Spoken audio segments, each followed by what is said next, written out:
Bismillahirrahmanirrahim. Assalamu alaikum, dear students. We are studying mathematics for class 12 and it's chapter number 4, which is Introduction to Analytic Geometry. In today's lesson, we will study how to find joint equation of the lines. And we will solve question number 7 and 8 of exercise 4.5, which are included in your smart syllabus. तो इन questions के साथ ही इस exercise से पहले जो example number 1 और 3 है उसको भी आपने सॉल्व करना है। ये एग्जांपल बिल्कुल उसी तरह ही है जिस तरह हमने क्वेश्चंस को सॉल्व किया। अच्छा, पिछले लेसन्स में हमने एक इक्वेशन दी हुई थी, सेकंड डिग्री होमोजेनियस इक्वेशन दी हुई थी। हमने दो लाइंस फाइंड आउट करनी थी जो वो होमोजेनियस इक्वेशन जो है वो रिप्रेजेंट करती है। अब हम जॉइंट इक्वेशन फाइंड आउट करेंगे, लाइंस की joint equation which may be perpendicular or parallel to the given line. इसके लिए सबसे पहले हम ये देखेंगे slopes of pair of lines represented by ax square plus 2hxy plus by square, यानी ये होमोजीनियस इक्वेशन है सेकेंड डिग्री की। ये इक्वेशन जो दो लाइंस को रिप्रेजेंट करती है, जो ओरिजिन में से पास करती हैं, उनकी स्लोप्स क्या है। इनको जब हम सॉल्व करेंगे तो हमारे पास दो इक्वेशंस आएंगी। उन दो इक्वेशंस में की स्लोप क्या होगी, y is equal to m x form की एक इक्वेशन आएगी। तो x का जो कोफिशिएंट है वो हमारी स्लोप होती है। तो इस इक्वेशन को जब हम क्वाड्रेटिक फॉर्मूला से सॉल्व करें, ए एक्स के plus 2hxy plus by square है, इस इक्वेशन को जब हम क्वाड्रेटिक फॉर्मूला यूज करके सॉल्व करेंगे तो हमारे पास इस तरह की दो इक्वेशंस आएंगी, b y plus h x into h plus h square minus a b equal to 0। जब हम इसको क्वाड्रेटिक फॉर्मूला यूज करेंगे, पहले आप पूरी इक्वेशन को वाई स्क्र पर डिवाइड कर लें तो ये a x square over y square plus 2hxy over y square plus b y square over y 1 के इक्वल आ जाएगा। तो एक्स ओवर वाई जो है वो आपका आ जाएगा वेरिएबल, और उसको सॉल्व करेंगे तो इस तरह की एक इक्वेशन आएगी आपके पास। इसको अगर आप स्लोप इंटरसेप्ट फॉर्म में लिखें, y को सब्जेक्ट बनाएं तो आपके पास आता है y इज इक्वल टू ये प्लस x सारा राइट साइड पे चला जाएगा और b पे डिवाइड हो जाएगी। तो y is equal to minus h plus h square minus a b over b. और दूसरा इसका जो सोल्यूशन, दूसरी इक्वेशन जो है वो यहाँ पे माइनस आ जाएगा, क्योंकि क्वाड्रेटिक इक्वेशन में होता है माइनस बी प्लस माइनस। तो एक प्लस वाली इक्वेशन और एक माइनस वाली इक्वेशन, इसको भी y is equal to m x form में लिखेंगे तो हमारे पास ये इक्वेशन आ जाएगी। तो ये वाली जो होमोजीनियस इक्वेशन है वो इन दो लाइंस को रिप्रेजेंट करती है जो ओरिजिन में से पास करती हैं। एक है y is equal to minus h plus h square minus a b over b x, और एक है y is equal to minus h square minus a b over b x. तो ये दो इक्वेशंस आ गई। इसको भी आपने एमसीक्यूज के लिए याद रखना है कि ये जो लाइन है general second degree homogeneous equation, ये कौन सी दो लाइंस को रिप्रेजेंट करती है, एक ये और एक ये। इसको स्लोप इंटरसेप्ट फॉर्म में लिखेंगे तो ये आ जाएगा। अब इसमें देखिए y is equal to m x में ये वाली जो है वो m है, स्लोप है इस लाइन की, और ये वाली जो है x का जो कोफिशिएंट है ये स्लोप है इस लाइन की। No slopes of equation number 1 और इक्वेशन नंबर 2 जो है वो आपके पास m1 जो है वो ये x का कोफिशिएंट, और m2 जो है वो ये y का कोफिशिएंट। तो ये भी एमसीक्यूज में आपने याद रखना है कि ये जो होमोजेनियस इक्वेशन है वो जिन दो लाइंस को रिप्रेजेंट करती है उसकी उनकी स्लोप्स क्या होती है। जनरल जो equation A x square plus 2hxy plus by square है उसकी स्लोप्स ये होती है, m1 इसके इक्वल और m2 इसके इक्वल है। अब इन दोनों को अगर आप ऐड करें, m1 और m2 को जब ऐड करेंगे तो ये देखें, ये माइनस और ये माइनस वैसे ही रह जाएगा, ये माइनस और ये प्लस, तो ये कैंसिल हो जाएगा और आपके पास 2h ओवर b आ जाएगा, m1 प्लस m2, यानी स्लोप्स का sum of the slopes of two equations represented by second degree homogeneous equation is minus 2h over b। क्या हो गया, इस इक्वेशन में से ये जो भी इक्वेशन दी हुई है उनकी स्लोप्स का सम इक्वल होता है -2, वैसे ही फॉर्मूला में है, और h जो एक्स वाई का कोफिशिएंट है और b जो है वो वाई स्केयर का कोफिशिएंट, और इन दोनों का प्रोडक्ट जो है वो किसके इक्वल है, m1 multiplied by m2 is a over b, यानी एक्स स्केयर का coefficient divided by y square का कोफिशिएंट। h की वैल्यू आपने उसी तरह निकालनी है, एक्स वाई का जो भी कोफिशिएंट है उसको आपने 2h के इक्वल निकालना है, वहां से आपके पास h की वैल्यू आएगी और फिर इस फॉर्मूला में पुट करें, ये फॉर्मूला ये दोनों अब आपने ये भी एमसीक्यूज के लिए याद रखनी है, ये स्लोप्स भी और ये दो इक्वेशंस भी, इस फॉर्म में भी और इस फॉर्म में भी। जॉइंट इक्वेशन, अब अगर जॉइंट इक्वेशन फाइंड आउट करनी है तो फिर क्या होगा, let y is equal to m1x and y is equal to m2x। देखिए m ये है, इस इक्वेशन को जब हम सॉल्व करते हैं तो हमारे पास इस तरह की दो इक्वेशंस आती हैं, be two lines passing through the origin their joint equation is. तो जॉइंट इक्वेशन कैसे निकालते हैं, ये जो दो इक्वेशंस हैं इनको मल्टीप्लाई कर देंगे, यानी ये m1x भी लेफ्ट साइड पे चला जाएगा, y minus m1x equal to 0 और y minus m2x equal to 0। तो इन दोनों फैक्टर्स का प्रोडक्ट जो है वो भी 0 के इक्वल आ जाएगा। इसको जब हम सॉल्व करेंगे तो हमारे पास क्या आएगा, ये y square minus m1 plus m2 xy और plus m1 m2 x square is equal to 0 आ जाएगी, ये इक्वेशन, ये जॉइंट इक्वेशन आएगी, और m1 प्लस m2 जो है वो आपके पास ये आएगा, और m1 m2 जो है वो आप इस तरह कैलकुलेट कर सकते हो गिवन इक्वेशन से। तो जॉइंट इक्वेशन निकालने के लिए जो भी दो इक्वेशंस आती हैं आपके पास उनको आपने मल्टीप्लाई कर देना है, मल्टीप्लाई करके फिर आप उसको जब एक्सपेंड करेंगे तो आपके पास एक टर्म आएगी m1 प्लस m2 की और एक टर्म आएगी m1 m2 की, जो कंडीशन दी हुई है उस कंडीशन के मुताबिक आपने आगे प्रोसीड करना है। तो ये क्वेश्चन जब करेंगे तो उसमें आपको क्लियर हो जाएगा। ये स्पेशल टाइप ऑफ इक्वेशन है। देखें ये इस वाली लाइन की, इस लाइन की ये स्लोप्स है। अगर आपको ये कहा जाए कि एक और लाइन है जो इस लाइन के परपेंडिकुलर है, तो फिर इसका मतलब उनकी स्लोप जो इनका नेगेटिव रेसिप्रोकल होगा। अगर वो उसके पैरेलल है तो फिर दोनों जो है वो सेम होगी, दोनों की स्लोप्स सेम होगी। तो ये हमने यूज करना है। क्वेश्चन नंबर 7 है, find a joint equation. Joint equation का मतलब है of the lines through the origin and perpendicular to the lines this. ये लाइन दी हुई है, ये आपको एक लाइन दी हुई है, हमने एक और लाइन की जॉइंट इक्वेशन फाइंड आउट करनी है जो इस लाइन के परपेंडिकुलर है। तो इसका मतलब है जो लाइन हमने फाइंड करनी है उसकी स्लोप्स जो है वो इस लाइन की स्लोप्स का नेगेटिव रेसिप्रोकल होगी। क्योंकि ये लाइन हमें गिवन है, ये एक सेकंड डिग्री इक्वेशन हमें गिवन है, इसको जब हम सॉल्व करेंगे तो हमारे पास दो लाइंस आ जाएंगी, उनकी जो स्लोप्स हैं वो हमें पता है। अब जो इक्वेशन हमने फाइंड आउट करनी है वो इसके परपेंडिकुलर है, तो इसका मतलब है कि उन लाइंस की जो हमने फाइंड करनी है उनकी स्लोप्स इस लाइन की स्लोप्स के नेगेटिव रेसिप्रोकल के इक्वल होगी। तो पहले हम ये वाली जो इक्वेशन है गिवन इसकी स्लोप्स फाइंड आउट करते हैं। ये हमारे पास गिवन लाइन है, हम सपोज करते हैं कि इसकी जो स्लोप्स हैं वो m1 और m2 है, are slopes of the given line. अगर m1 m2 इस लाइन की स्लोप्स है तो पिछली स्लाइड में हमने देखा था कि इसकी स्लोप्स कैसे फाइंड आउट करते हैं।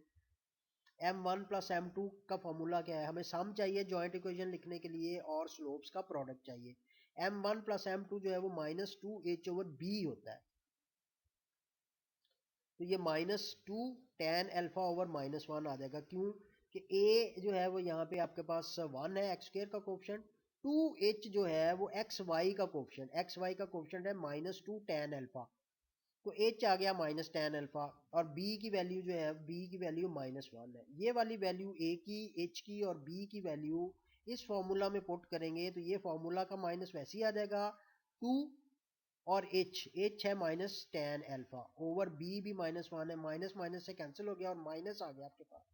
तो सम ऑफ स्लोप्स जो है वो -2 tan अल्फा के इक्वल आ गए। अब हमने इसका प्रोडक्ट फाइंड आउट करना है, दो प्रोडक्ट स्लोप्स का प्रोडक्ट m1 और m2 equals to a over b होता है। ये फॉर्मूला अभी हमने पढ़ा कि दो स्लोप्स का प्रोडक्ट a यानी coefficient of x square over coefficient of y square जो उस given second degree homogeneous equation है उसकी, उसमें जो वैल्यूज है। अब a 1 है और b -1 है, तो इसका मतलब है प्रोडक्ट जो है दो स्लोप्स का वो -1 के इक्वल आ गया। अच्छा, ये m1 और m2 हमने कहा है कि उन लाइंस की स्लोप है जो जिनको ये वाली लाइन रिप्रेजेंट करती है। हमने उस लाइन की जॉइंट इक्वेशन फाइंड आउट करनी है जो इसके परपेंडिकुलर है। तो इसका मतलब जो दो लाइंस हैं जो इसके परपेंडिकुलर है, अगर m1 और m2 इन लाइंस की स्लोप है तो उन लाइंस की स्लोप क्या होगी, इसका नेगेटिव रेसिप्रोकल होगा ना। जब दो लाइंस परपेंडिकुलर होती हैं तो एक की स्लोप दूसरे का नेगेटिव रेसिप्रोकल होता है। तो अगर slopes of lines perpendicular to the given lines, ये गिवन लाइंस थी, गिवन लाइंस की स्लोप्स ये हैं, तो जो लाइंस परपेंडिकुलर है इन लाइंस के उनकी स्लोप क्या होगी, -1/m1 एंड -1/m2, इसका नेगेटिव रेसिप्रोकल और दूसरी स्लोप का भी नेगेटिव रेसिप्रोकल। तो फिर इनकी जॉइंट इक्वेशंस क्या होंगी, तो सॉरी इनकी इक्वेशंस क्या होंगी, वो लाइन जिनकी स्लोप्स ये हैं -1/m1 और -1/m2, इनकी इक्वेशंस होंगी y is equal to mx, क्योंकि ये लाइंस ओरिजिन में से पास करती हैं इसलिए c जो है वो यहाँ पे 0 होगा, और y is equal to -1/m2x। इसे सिंप्लीफाई करें तो ये आपके पास क्रॉस मल्टीप्लाई करें m1y is equal to -x और m2y is equal to -x। -x को भी लेफ्ट साइड पे ले आए तो आपके पास x plus m1y equal to 0 और x plus m2y equal to 0 आ गई।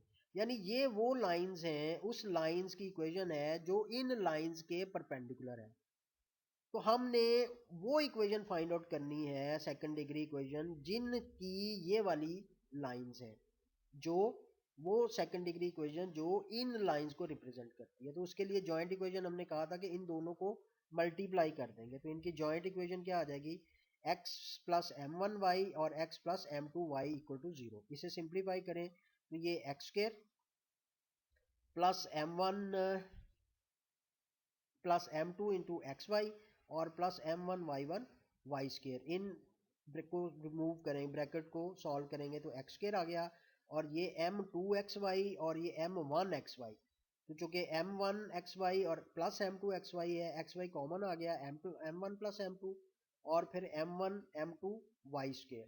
अब m1 प्लस m2 की वैल्यू हमारे पास है -2 tan अल्फा और m1 m2 की वैल्यू है -1, ये वैल्यूज यहाँ पे पुट कर दें तो आपके पास आ गया -2 tan alpha x square plus -2 tan alpha x y और प्लस m1 m2 की वैल्यू -1 वाई स्क्र। इसे सिंप्लीफाई करें तो आपके पास आ गया x square plus -2 tan alpha x y और -1 वाई स्क्र। इसको सिंप्लीफाई करें, ये ब्रैकेट रिमूव कर दें तो आपके पास x square -2 x y tan alpha और -y square is equal to 0 आ गया। तो ये जॉइंट इक्वेशन है जिनकी इक्वेशन जो है वो ये है, और ये इक्वेशन जो है वो इन लाइंस के परपेंडिकुलर है जिनकी स्लोप्स ये हैं, और ये लाइन जो है वो ये वाली second degree homogeneous equation represent करती है।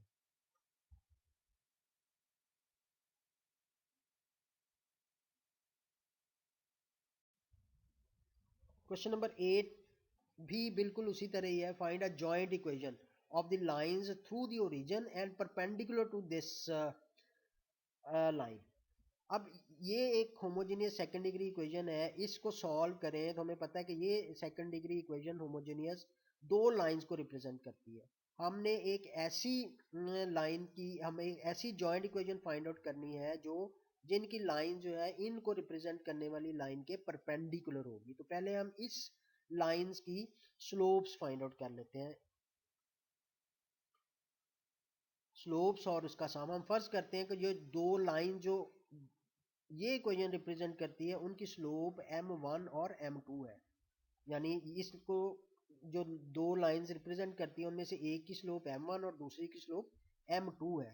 अगर m1 और m2 है तो फिर इन स्लोप्स का सम जो है वो किसके इक्वल होता है, आपको पता है -2h/b, और h यहाँ पे क्या है, 2h जो है वो एक्स वाई का कोफिशिएंट जो है वो 2h होता है, ये माइनस वैसे ही आ गया तो ये 2h के इक्वल ही है, और b जो है वो वाई स्क्र का कोफिशिएंट ऑलरेडी b है, तो इसका मतलब m1 प्लस m2 जो है वो -2h/b के इक्वल ही है, और इसका प्रोडक्ट जो है वो a/b, एक्स स्क्र का कोफिशिएंट a और वाई स्क्र का कोफिशिएंट b है, तो m1 m2 जो है वो a/b ही आ जाएगा। तो सम ऑफ स्लोप्स आ गया और प्रोडक्ट ऑफ स्लोप भी आ गया। अब दो लाइंस जो इन इक्वेशंस के परपेंडिकुलर है, जिनकी स्लोप m1 और m2 है, तो इसका मतलब है जो दो परपेंडिकुलर लाइंस हैं उनकी स्लोप जो है वो इसका नेगेटिव रेसिप्रोकल और इसका नेगेटिव रेसिप्रोकल होगा। Slopes of line perpendicular to given lines are, जो लाइंस हमने फाइंड करनी है उनकी स्लोप्स जो है वो -1/m1 एंड -1/m2 है। इसके परपेंडिकुलर जो है उसकी स्लोप इसका नेगेटिव रेसिप्रोकल और इसके परपेंडिकुलर जो स्लोप है जो लाइन है उसकी स्लोप m2 का नेगेटिव रेसिप्रोकल। तो इक्वेशन क्या हो जाएंगी फिर, इन लाइंस की इक्वेशन जिनकी स्लोप्स ये हैं वो होगी y is equal to -1/m1x and y is equal to -1/m2x। इसे सॉल्व करें तो आपके पास आएगा m1y इक्वल टू -x और m2y equal to -x। -x को लेफ्ट साइड पे ले आए दोनों इक्वेशंस में, तो आपके पास x plus m1y equal to 0 और x plus m2y equal to 0। तो ये दो लाइंस आ गई जो इनके परपेंडिकुलर है, जिसकी स्लोप m1 और m2 है। तो अब इनकी जॉइंट इक्वेशन क्या होगी, जॉइंट इक्वेशन के लिए हम इन दोनों को मल्टीप्लाई कर देंगे। जब मल्टीप्लाई करेंगे और इसे सिंप्लीफाई करेंगे तो हमारे पास आएगा एक्स के plus m1 y1 m2 x Y plus m1 m2 और वाई स्केयर इक्वल टू 0। अब m1 प्लस m2 की वैल्यू पुट कर दें। m1 प्लस m2 की वैल्यू है -2h/b और m1 m2 की वैल्यू है a/b। ये वैल्यूज यहाँ पे पुट कर दें। अब b जो है डिनोमिनेटर में है तो पूरी इक्वेशन को b से मल्टीप्लाई कर दें। तो ये आ जाएगा बी एक्स स्केयर -2h(xy) और plus ay square equal to 0। This is the required joint equation जो इन दो लाइंस को रिप्रेजेंट करती हैं, और ये लाइन उन लाइंस के परपेंडिकुलर है जिनको ये वाली सेकंड डिग्री इक्वेशन रिप्रेजेंट करती है। तो ये दो क्वेश्चन थे। इस तरह आपकी एक्सरसाइज 4.5 भी कंप्लीट हो गई और ये चैप्टर भी कंप्लीट हो गया। This is my profile. Keep doing practice because practice makes knowledge perfect. Thank you for watching and Allah Hafiz.